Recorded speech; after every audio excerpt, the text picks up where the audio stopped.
Sir నమస్తే అండి, ఏం చేస్తుంటారు మీరు? నేను అడ్వకేట్ అండి. 27 ఏళ్ళ మట్టి ప్రాక్టీస్ చేస్తున్నాను. అంటే హైకోర్టులోనే ఇక్కడ చేస్తున్నారు, జిల్లా కోర్టు. జిల్లా కోర్టు, హైకోర్టు 2 సార్లు ప్రాక్టీస్ చేస్తున్నాను. ఓకే, ఇప్పుడు కూటమి ప్రభుత్వం అధికారంలోకి వచ్చిందండి. 20 నెలలు కంప్లీట్ అయిపోయింది. ఈ 20 నెలల్లో రాష్ట్రంలో అభివృద్ధి లేదు, సంక్షేమం లేదని చెప్పి ప్రతిపక్షాల నుంచి వస్తున్న విమర్శలు నిజమే అంటారు? అది అంటే ఒకటండి, ఇప్పుడు ప్రతి గవర్నమెంట్లో ఏ గవర్నమెంట్ వచ్చినా కానీ మెరిట్స్ డిమెరిట్స్ 2 ఉంటాయి. అంటే ప్రతిదీ మనం అందరికి అన్ని సమకూర్చలేము, ప్రతి వాడిని తృప్తిపరచలేము. కొంతమంది పడినోళ్ళు ఉంటారు, కొంతమంది తృప్తిపడి మాకు బాగుంది అనేవాళ్ళు ఉంటారు. అయితే టోటల్గా 40% 50% పథకాలు అనేవి ప్రజలకు అందినయా లేదా అనేది అది చూసుకోవాలి. అంతేగాని మనం గవర్నమెంట్ సరిగ్గా చేయట్లేదు ఏంటి, అట్లా ఉంది ఇట్లా ఉంది అంటాం అనేది కూడా అది కరెక్ట్ కాదు. అది నా ఉద్దేశం ఏంటంటే, పథకాలు అనేవి ప్రజలకి, పేదవాళ్ళకి వాడికి అందుతున్నాయా లేదా అది చూసుకోవాలి. అది మన మనస్సాక్షిగా మనం ఆలోచించుకోవాలి. టోటల్గా పథకాలు అనేవి ప్రజలకు అందుతున్నాయి. అది ప్రజలు సంతృప్తిగా ఉండబట్టే ప్రజలకు ఎటువంటి ఇది లేకుండా. అదే కనుక పథకాలు అందకపోతే ఈ ప్రజలు రోడ్ల మీదకి వచ్చేసి వాళ్ళ యొక్క నిరసన తెలిపేవాళ్ళు. కానీ అటువంటివి లేకుండా పథకాలు అనేది 50%. ఇప్పుడు అందరిని తృప్తిపరచలేదు. అంటే సూపర్ 6 అంటూ హామీలు ఇచ్చి సూపర్ 6 లేదు, సూపర్ 7 లేదు, ప్రజలకు వెన్నుపోటు పొడుస్తున్నాడు చంద్రబాబు నాయుడు అనేది జగన్మోహన్ రెడ్డి గారు చెప్తున్న మాట. అసలు ఇప్పుడు ప్రతి గవర్నమెంట్లో ఎవరు వచ్చినా, ఈవెన్ ఈ కూటమి ప్రభుత్వం ఒకవేళ జగన్మోహన్ రెడ్డి గారి ప్రభుత్వం ఏ ప్రభుత్వం అయినా అందరిని తృప్తిపరచడం అనేది ఇట్ ఈజ్ హైలీ ఇంపాసిబుల్. 60% కనీసం ప్రజలకి, 30% లేకపోతే 40% లేకపోతే 45% వచ్చినా కానీ ప్రజలు సంతృప్తిగా ఉన్నట్టు లెక్కే. ఓకే, ఇప్పుడు ఈ కూటమి ప్రభుత్వం వచ్చిన తర్వాత రాష్ట్రంలో అరాచకం పెరిగిపోతుంది, రెడ్ బుక్ రాజ్యాంగం అమలు అవుతుంది అనేది ముఖ్యంగా వైసీపీ నాయకులు చెప్తున్న మాట. నిజంగానే అలాగే ఉందా రాష్ట్రంలో? అది కరెక్ట్ కాదండి. ఎందుకంటే ఇప్పుడు నా యొక్క నిరసన తెలుసు, నా యొక్క నిరసన మనం ఇచ్చేసుకోవచ్చు, అంటే తెలియపరచవచ్చు. అంత మాత్రాన మనం గవర్నమెంట్ని ఇగో నాకు అన్ని చేయట్లేదు, నా ప్రతిదీ మాకు చెయ్యాలి అనేది అది కూడా కరెక్ట్ కాదు ఏంటి. ఇప్పుడు అంతకుముందు గవర్నమెంట్ ఉన్నప్పుడు కూడా ప్రజలు కూడా పథకాలు అందినాయి. అయితే ఈ గవర్నమెంట్లో ఇంకా ఎక్కువ అందుతున్నాయి, ప్రజలకి ఇంకా ఎక్కువ అందుతున్నాయి, బ్రహ్మాండంగా ఉంది. అంతేగాని ఒక గవర్నమెంట్ చేయట్లేదు అనేది అది it is correct, it is not correct. పూర్తి వ్యతిరేకత వచ్చింది, ప్రజలందరూ జగన్మోహన్ రెడ్డి గారిని ముఖ్యమంత్రిగా కోరుకుంటున్నారు అని చెప్పి వైసీపీ నాయకులు ఈ మధ్యకాలం చాలా గట్టిగా చెప్తున్న మాట. మరి అది ప్రజల ఇష్టాల మీద ఆధారపడి ఉంటుంది ఏదైనా. ఇప్పుడు సపోజ్ నాకు ఈ గవర్నమెంట్ మంచి చేసింది అనుకో, నేను ఈ గవర్నమెంట్కి సపోర్ట్ చేస్తా. అట్లాగే జగన్మోహన్ రెడ్డి గారు మంచి చేశారని నేను ఆయన్ని సపోర్ట్ చేస్తా.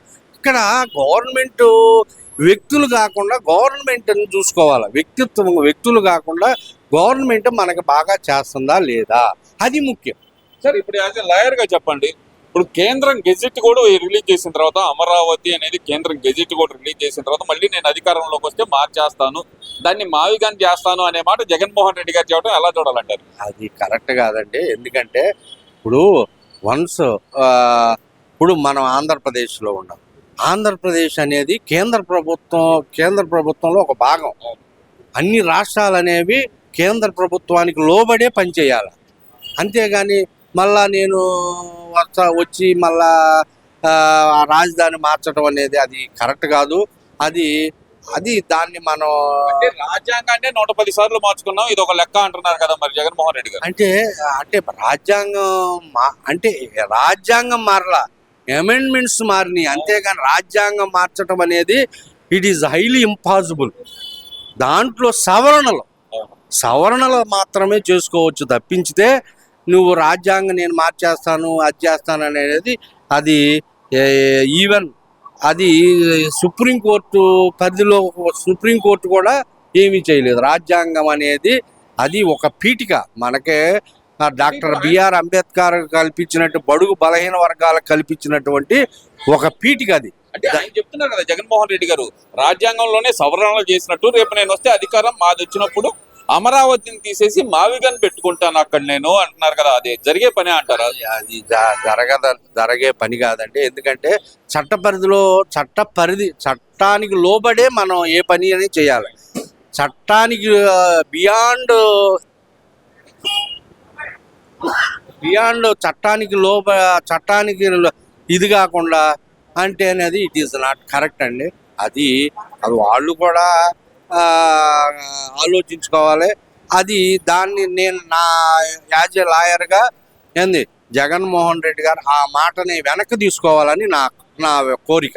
అంటే ఇప్పుడు వాళ్ళలో కూడా చాలా మంది చెప్తున్నారు కదండి, వైసీపీ నాయకుల్లో చాలా మంది ఇదే మాట చెప్తున్నారు, మావిగన్ ఇదొక్కటే మాట్లాడుతున్నారు తప్పితే వాళ్ళు రాష్ట్రంలో ఉన్న ఇంకా సమస్యల గురించి కూడా ఎక్కడ మాట్లాడిన పరిస్థితి. ఒక అమరావతినే మార్చాలనే పట్టుదలలో ఎందుకున్నారు అనుకోవాలంటారు?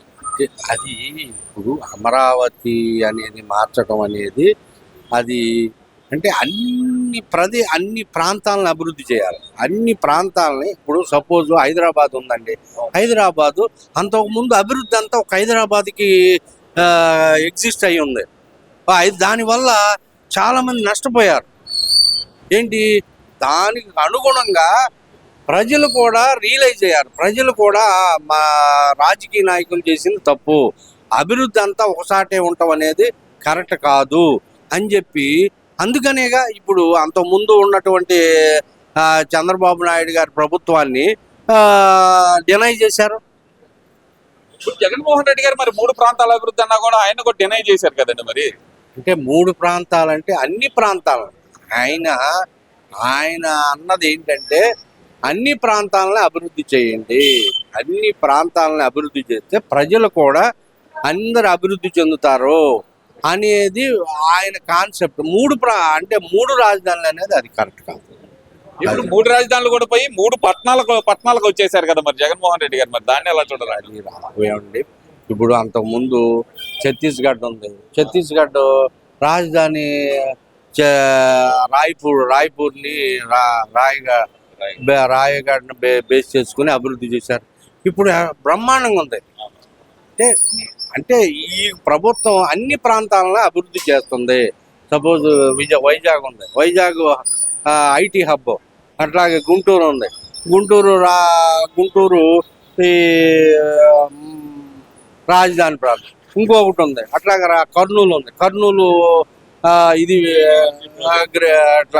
అట్లాగే దొనకొండ ఉంది, దొనకొండ వేస్ట్ ల్యాండ్స్ అన్ని అక్కడ విమానాశ్రయం కడుతున్నారు. అది అన్ని ప్రాంతాలను అభివృద్ధి చేయటం అనేది చాలా గొప్ప విషయం అండి. మరి జగన్మోహన్ రెడ్డి గారు చెప్తుంది ఏంటంటే ఈ ప్రభుత్వం మీద పూర్తి వ్యతిరేకత వచ్చింది, నెక్స్ట్ మేమే వస్తాము అధికారంలోకి, మేము వస్తే రప్పా అంటున్నారు. మరి ఆయన రప్పా అని ఏమంటారంటారు?